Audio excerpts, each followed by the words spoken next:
The Gifted Stranger. One day, there was a man walking around the park. I noticed him when he passed.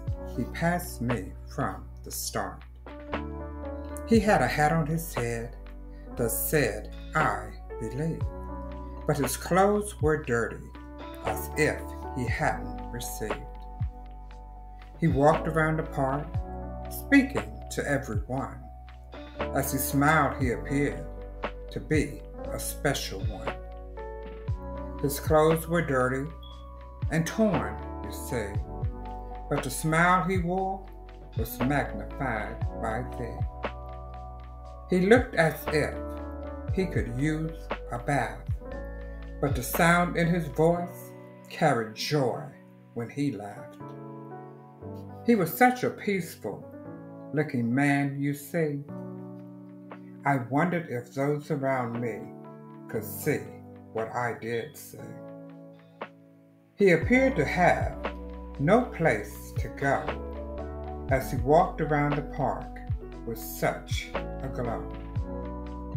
He looked like he had not eaten for some time. But these were just the thoughts that entered my mind. I remember thinking, I wish I could help. As I looked at him, my heart began to melt. I had been sitting in the park for an hour or so, contemplating how I thought my life should go. I had thought about what I thought I needed and all it would take for me to achieve it, and how important achieving it seemed. But this man walking reminded me what life brings. As I sat and thought a little more this time, all kinds of thoughts entered my mind. I thought of how I had been blessed, and how God had delivered me from my mess. I thought of the times He had comforted me so, and encouraged me even when I felt I couldn't go. I thought of the joy that I used to feel, and how I missed it, for it was so real. As this man passed by me for a third or fourth time, I said, "Can I talk to you, if you don't mind?" He said he didn't mind and sat down beside me. He turned and looked and said, "How can I help thee?" I began to tell why I came to the park today, and how I had noticed him walking along the way. I told him I was not pleased with my life, for I had worked so hard, but received so much strife. The strife had begun to overtake my will for life, and my zeal.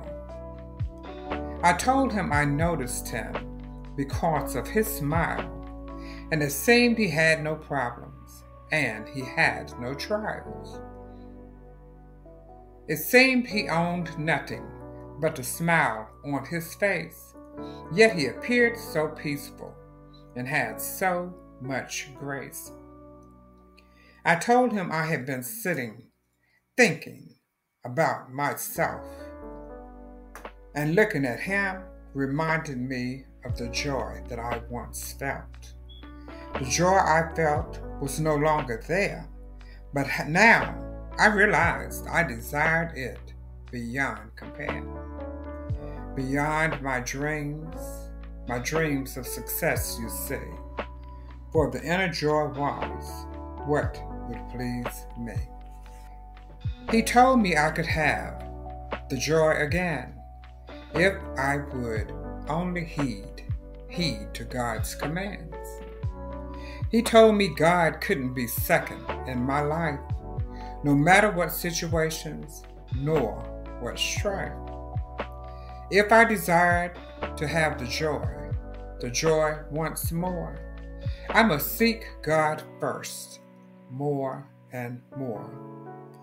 God would not settle for being second best, for he could deliver me from all of my mess. He said the smile that he had, it was not his own, but God walked with him, for he wasn't alone. And the hat he wore on his head said he believed, for it was given to him once he received.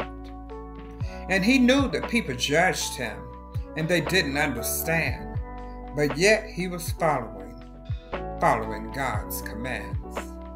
He was allowing God to use him in a special way, and he knew he would have this conversation this day.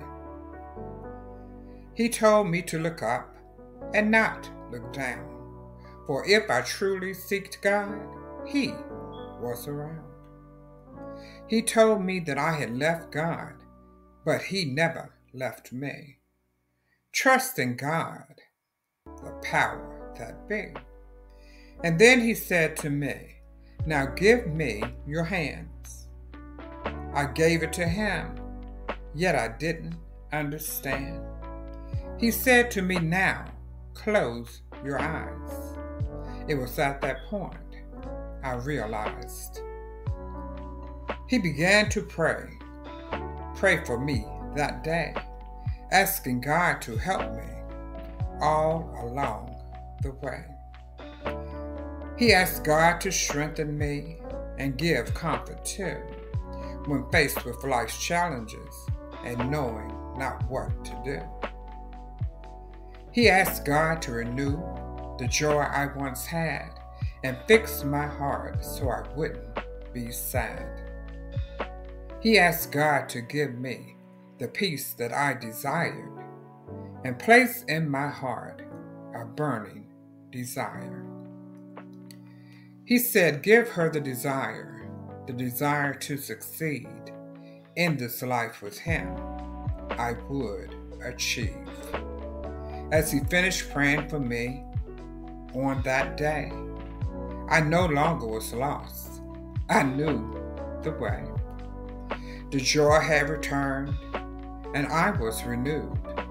My heart felt wonderful, for it had been soothed by the touch of God's hand. And since that day, I have heeded his commands. I made him first in all that I do. And my need for success is second, and this is the clue. The clue to succeeding in this life is to keep him first, for he paid the price. The Gifted Stranger.